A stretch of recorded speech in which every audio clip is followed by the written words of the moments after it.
Almost every executive worth their salt will tell you that trust matters.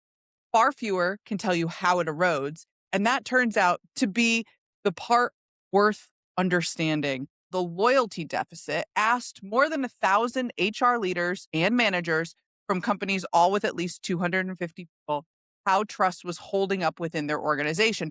And the main finding was pretty blunt. 70% of them said that workers trust their leaders less today than they did 5 years ago.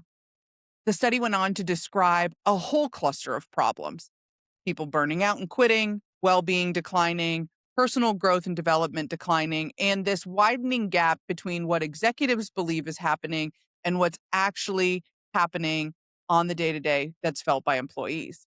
Now, on paper, this might look like 5 or 6 different issues and probably addressed in some sort of platitude written in a handbook that's shoved in a drawer somewhere in a back office.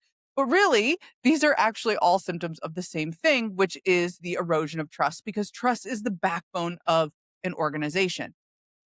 So, back to the study. When the group was asked why trust was slipping, there was a major disagreement. The managers pointed to pay and job security, while HR leaders pointed to something a little less obvious, and that was whether leaders actually do what they say they'll do. None of this is unique to the UK, by the way. There are plenty of studies from the US that have been showing the same thing, and this is really just the most recent one that I came across, which is why we're talking about it today. Okay, so after reading this, I got curious. I wanted to know what was really going on. So I decided to make a systems map because I'm a visual person and this is how we solve these kinds of invisible problems. So let me show you what's actually going on. Pardon our interruption of this episode. Real quick, if you like this episode, you like this topic, you're going to love our upcoming webinar on July 29th. It's called Eroding Trust from the Inside: How Broken Trust is Destroying Your Organization. And this is arming you with all of the knowledge and information that no one has ever shared with you. What is trust, how it erodes, how it's actually built, and how to measure progress over time. This is the stuff that we've been researching for over 2 years now. And so we're going to divulge all of it. Head over to welledstrategies.com/events to save your spot. Now back to the episode. Okay.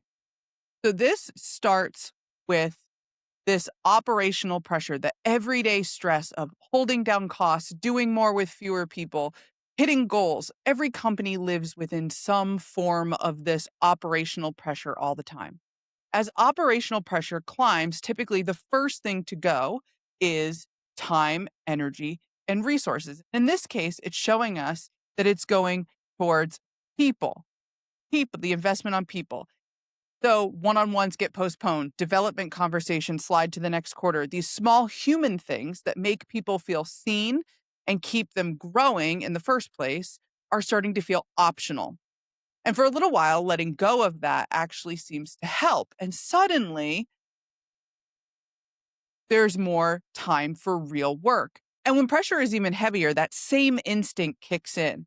But for those larger relief valves, so roles get cut, teams get reorganized, pay and hiring is frozen. It's the same move. It's pulling back from people, just in a different, louder, faster way. And this time it hits workers the most, which is in their pay and job security. So investment in people really has two faces. It's time and attention, which moves a little slower than cuts, reorgs, and freezes, but both are the same choice. That little bit of relief is exactly what makes this problem so hard to spot, because it can feel like the responsible call on paper. It feels like you're buying relief. This is short-term gain masking a much more expensive long-term pain. You see, when people, the thing that makes your organization work, get less resources, and trust begins to thin. And then also your team's ability to adapt when things change. Trust and adaptability are two capacities that drain slowly, which is why no one typically connects a stretch of skipped one-on-ones from months earlier. But as trust and adaptability start to decrease, burnout and turnover start to climb. People wear down, some people leave, those years of hard-won knowledge walk out the door with them. Then the team remains smaller and more stretched, and the actual work starts to suffer. And the weaker performance lands right back in the organization as more pressure than it faced to actually start. So, what was supposed to relieve the pressure ends up feeding it. And here's the kicker: every time this quick fix happens, the deeper problem grows a little more, which makes the quicker fix even more necessary the next time around. So, without proper interventions, this will continue to escalate. Trust will continue to decrease more rapidly, and you're essentially eroding a company from the inside out. At the end of the day, this is a values issue. Most companies say the right thing. Our people come first. We want you to grow. Your well being matters. And then hard stretches arrive. And the very first thing to disappear are the people, the growth, the honest conversations. Employees feel that gap right away, even if it's unconscious, even if it's well intentioned. They stop asking for one-on-ones. They stop carving out time for their own development. And little by little, the whole team settles into an unspoken agreement that none of it really matters. We all find ourselves in these situations where it's much easier to save 30 minutes on your calendar because there isn't much to talk about this week. But remember, if you're leading a team or organization, your actions set the tone.